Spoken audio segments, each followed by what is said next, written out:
जय हिंद दोस्तों। बहुत ही इम्पोर्टेंट वीडियो आज भी लेकर आए हैं। मिडाइवल मध्यकालीन भारत का इतिहास आज भी सेट 1 है। 2 सेट में इसे भी कराया जाएगा। PYQ करना बहुत ही ज़्यादा ज़रूरी है। भले ही कोई वीडियो देखे या न देखे, हमें तो बनाना है ताकि किसी न किसी को तो फ़ायदा मिल सके। आप क्यों नहीं, आप ज़रूर से ज़रूर पूरा वीडियो देखिए, ठीक है। तभी आपको समझ में आएगा कि कैसे कैसे प्रश्न पूछे जाते हैं, है ना। 17वीं BPSC हो, BSSC हो, किसी के भी आप तैयारी कर रहे हैं, ज़रूर से ज़रूर देखिए, ठीक है। आज सेट 1 है और सवाल को जानेंगे, समझेंगे, तभी आप जो है कटअप पार कर सकते हैं। कटअप पार करना है तो ज़रूर से ज़रूर पूरा वीडियो देखिए। मध्यकालीन भारत का, प्राचीन भारत का 2 वीडियो बना चुके हैं। अगर आप नहीं देखे हैं तो ज़रूर से ज़रूर उसे देखिए, ठीक है। आज देखते हैं मध्यकालीन भारत का इतिहास में किस तरह के प्रश्न पूछे हैं। सेट 1 है, सेट 2 भी कराया जाएगा, ठीक है। 2 सेटों में उसका पूरा हो जाएगा किस तरह से प्रश्न पूछे हैं। बाकी जो भी प्रश्न आएगा 17वीं BPSC की तैयारी के लिए एक्स्ट्रा जो है प्रैक्टिस सेट चलाया जाएगा, टेस्ट सीरीज, ठीक है। इसलिए सब्सक्राइब चैनल को ज़रूर किया के रखें, कुछ ना कुछ फ़ायदा ज़रूर मिलेगा दोस्तों। सब जगह से फ़ायदा लें, कहीं ना कहीं से आपको जो है फ़ायदा ही मिलेगा, है ना। आइए देखते हैं मध्यकालीन भारत में कैसे प्रश्न पूछे गए थे। ये देखिए 47वीं BPSC और 53वीं से 55वीं से पूछा हुआ है। गुलाम वंश का प्रथम शासक कौन था? गुलाम वंश का प्रथम शासक, गुलाम वंश की स्थापना किसने की थी? कुतुबुद्दीन ऐबक ने। कब हुआ था? 1206 से 1210 ईस्वी तक, ठीक है। तो ये है कुतुबुद्दीन ऐबक, बी आंसर आपका। उम्मीद है आप जानते होंगे, नहीं भी जानते हैं आप ज़रूर से ज़रूर एक बार इन प्रश्नों को देखिए, समझिए, ताकि ये जो है आपकी तैयारी में 4 चांद लग जाए दोस्तों। कुतुबुद्दीन ऐबक की राजधानी कहाँ थी? तो इनकी राजधानी लाहौर में थी। ये आप पूरा डिटेल पढ़िएगा, स्क्रीनशॉट ले सकते हैं। इसमें पूरा जो है आपका डिटेल गुलाम वंश के बारे में है, ठीक है। बाकी आप ये कुतुबुद्दीन ऐबक की राजधानी लाहौर। 2.5 दिन का झोपड़ा क्या है? तो ये एक मस्जिद था, है ना। तो इसे भी ध्यान रखिएगा, बहुत बार पूछा है क्वेश्चन और पूछते रहते हैं। आइए देखें और सवालों को। कुतुब मीनार किसके द्वारा पूरा किया गया था? तो ये किसके द्वारा? इल्तुतमिश के द्वारा पूरा किया गया था। ये सवाल भी बहुत बार पूछा है। ये देखिए 67वें BPSC में अभी हाल ही में पूछा है 2022 में। तो ज़रूर से ज़रूर इन प्रश्नों को टच करते हुए चलें, छोड़ना नहीं है किसी प्रश्न को। भारत में मोहम्मद गौरी ने किसको प्रथम अक्ता प्रदान किया था? किसको प्रदान किया था अक्ता? तो ये भी कुतुबुद्दीन ऐबक को, जो कि ये गुलाम वंश की स्थापना किए थे, ठीक है। मोहम्मद गौरी के ही गुलाम थे कुतुबुद्दीन ऐबक, ठीक है। बिहार का प्रथम मुस्लिम विजेता कौन था? बिहार पर पहला आक्रमण किसने किया था? जिसने नालंदा विश्वविद्यालय को भी तहस नहस कर दिया था। तो ये कौन थे? बख्तियार खिलजी, ठीक है। बख्तियार खिलजी तुर्की मुसलमान, तो इन्होंने ही किया था और इनको भी ज़रूर से ज़रूर ध्यान रखिएगा। अब आइए और प्रश्नों को देखते हैं। बिहार पर बख्तियार खिलजी के हमले का पहला विवरण प्राप्त हुआ किससे प्राप्त होता है? तारीख़ हिंद से, तबक़ात नासिरी से, या ताज उल नासिर से, या तारीख़ ए मुबारक शाह से?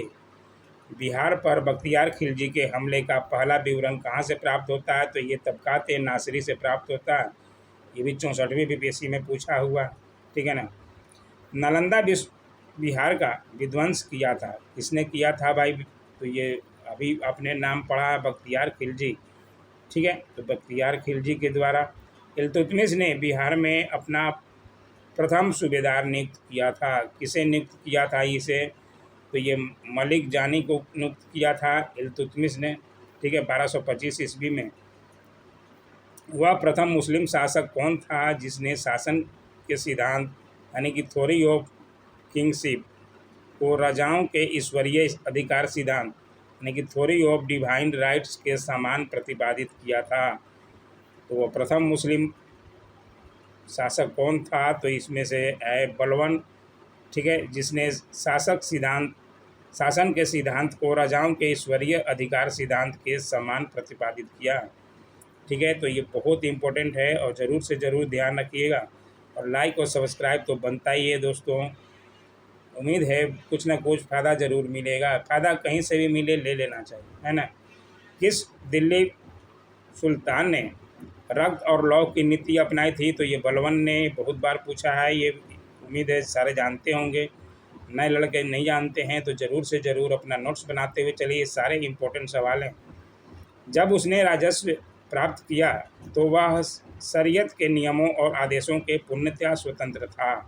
बर्नी ने यह कथन किस सुल्तान के लिए कहा? तो ये अलाउद्दीन खिलजी के लिए, ठीक है।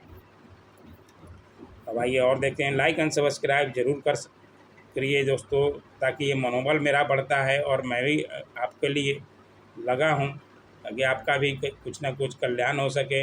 इस बार आप कटअप जरूर पार करें। अलाउद्दीन खिलजी के प्रसिद्ध सेनापतियों में किसकी मंगोलों के विरुद्ध लड़ते हुए मृत्यु हुई? तो कौन सी? जफर खां की, ठीक है। अलाउद्दीन का प्रसिद्ध सेनापति जफर खां मंगोलों के विरुद्ध लड़ता हुआ मारा गया। इम्पोर्टेंट है। रानी पद्मिनी का नाम अलाउद्दीन की चित्तौड़ विजय से जोड़ा जाता है। उनके पति का नाम क्या था? उनके पति का नाम कौन था भाई? राणा रतन सिंह, ठीक है। तो इनको ध्यान रखिएगा, राणा रतन सिंह।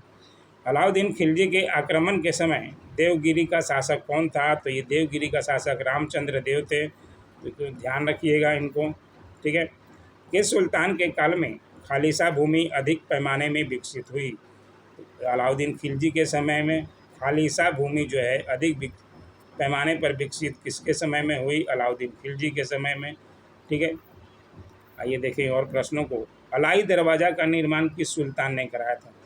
अलाई दरवाज़ा का निर्माण ये अलाउद्दीन खिलजी ने कराया था। अलाउद्दीन कुतुब मीनार के पास में ही है, एक गेट है अलाई दरवाज़ा के नाम से, ठीक है। तो इनको ध्यान रखिएगा। दिल्ली के किस सुल्तान ने सबसे ज़्यादा नहरों का निर्माण किया?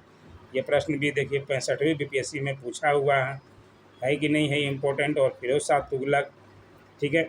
नहरों का सबसे पहले निर्माण किसने कराया था? ये अलग सवाल है, और अलग ने कराया। और सबसे ज़्यादा नहरों का निर्माण फिरोज शाह तुगलक ने कराया, तो ये भी इम्पोर्टेंट है। और बाकी डिटेल को आपको एक बार ज़रूर पढ़ना चाहिए, आपकी बुद्धि थोड़ी विकसित हो जाए।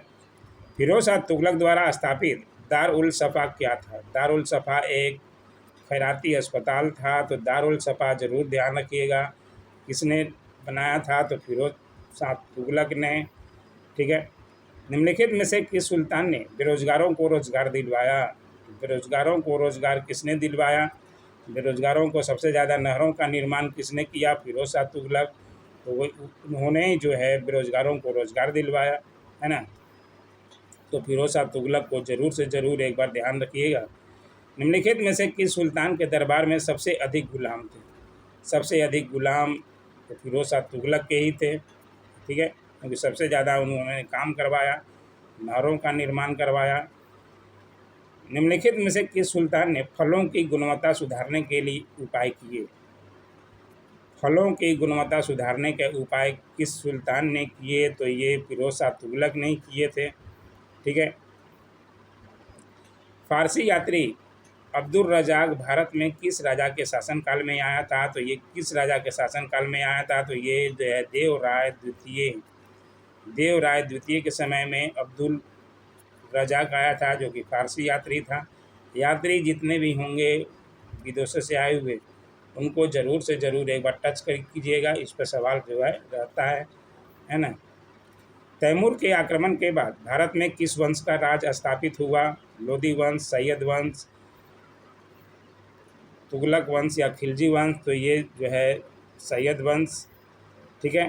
तो ये सैयद वंश ज़रूर ध्यान रखिएगा तैमूर के आक्रमण के बाद। बाकी डिटेल जो है मैं नहीं बता सकता, यहाँ से आप स्क्रीनशॉट लेके देख सकते हैं, समझ सकते हैं। निम्नलिखित में से किस सुल्तान ने एक नगर बसाया था जहाँ अब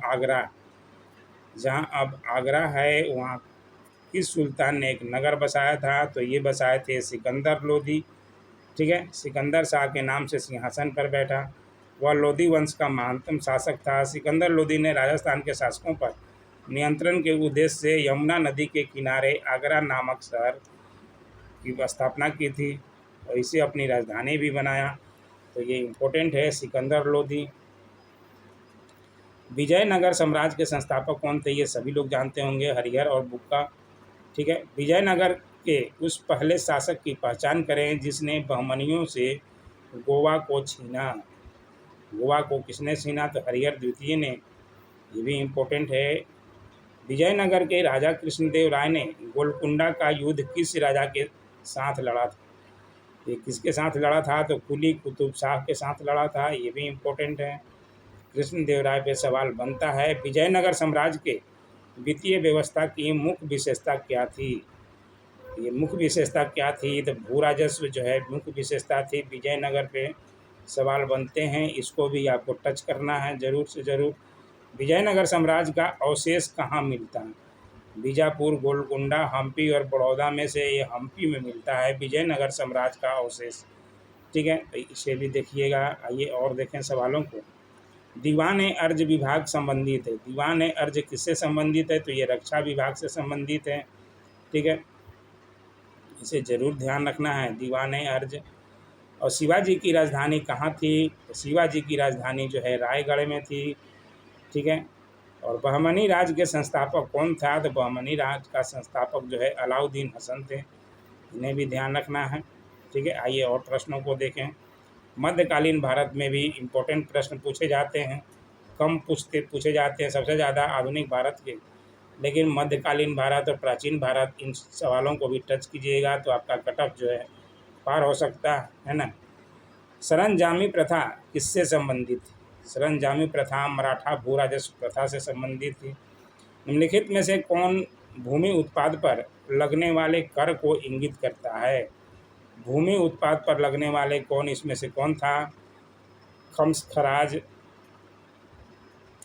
उस्र या मुक्तई में से इसमें से कौन कौन थे? तो ये डी 1, 3 और 4 यानी कि खराज, उस्र और मुक्तई।